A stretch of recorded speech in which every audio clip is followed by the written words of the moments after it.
So you left Sullivan. I left Sullivan. I ended up that night just on the north side of Bloomington when the buses stopped running. Well, I hitchhiked a bit, but it was dark already. So I went over and I laid down underneath a pine tree there on the north side, slept a little while. And pretty soon it was morning. I got my suitcase, got out there hitchhiking. And those days hitchhiking was still something that was done. Car gave me a ride, another car gave me a ride, another car. And since I was headed north, simply because that was the direction of the bus out of Decatur, I went on north. After a while, I ended up in Rockford, Illinois. My mother's brother, Uncle Glenn, lived in Rockford. Had a little home there, had 2 little girls. And so I got myself over to his house. And he said, "What you, well, you know, I'm going out to see the world."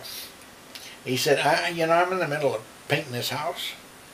And so, if you could come and help me paint this house, it'd be great." So I did. I stayed there for several days and finished painting this little bitty house in Loves Park in Rockford. Uncle Glenn was finishing his master's degree at Northern Illinois University over in DeKalb. I don't know, 20 miles or so away. After I finished painting the house, Uncle Glenn said, "Don't you have friends over in DeKalb at the airport?" I said, "Yeah, I do."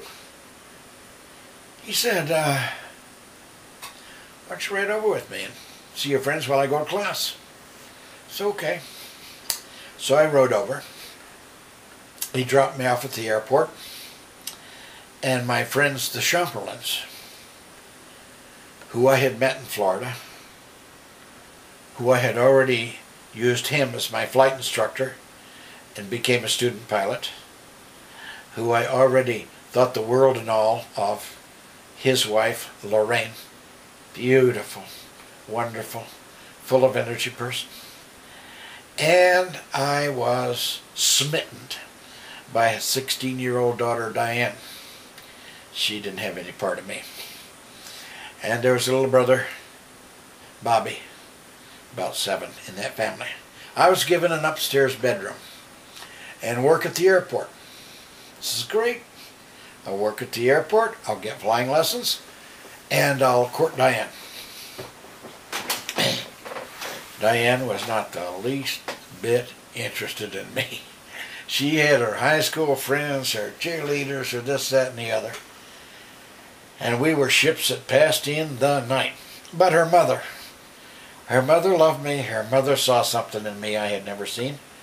And her mother said, "You must go to college." And I never even thought about it. Nobody in Sullivan went to college. She said, "Get over to Northern Illinois and get the paperwork, and we'll fill it all out, and you'll live here, and you go to Northern Illinois." Called Northern Illinois Teachers College at that time. But it was already huge and humongous. Went over there and I got the paperwork, filled out all the paperwork. Scary. Big, big, big thing. And I didn't think anything about being a teacher. I called home, talked to Quentin, and Quentin had had a visit by a Blackburn College professor by the name of Brett Hauer. Brett Hauer's with mathematics. Brett Hauer had talked Quentin into coming to Blackburn to see the college. So Quentin said, "Now that you're a flyer, fly down to Blackburn, meet me, we'll go through the college, because I've got this tour set up." Middle of August, hot, school year 2 weeks away, grass all brown at Blackburn College. Mr. Shatterley led us around the campus to show. Nice guy. Made a super impression. Blackburn was the size I could think I could handle. Northern Illinois was out of bounds in size. And so, before it was over, I applied to Blackburn. I knew that I was getting nowhere with Diane.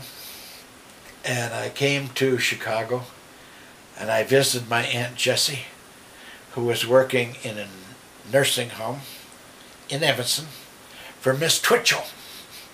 Isn't that a wonderful name, Miss Twitchell?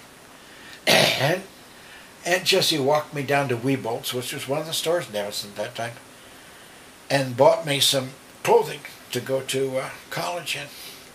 And I took this great big old Samsonite suitcase, and I got on the train and rode downtown Chicago and changed the train, rode through Springfield down to Carlinville, got off the train and said, "Here am I, Blackburn, your newest student."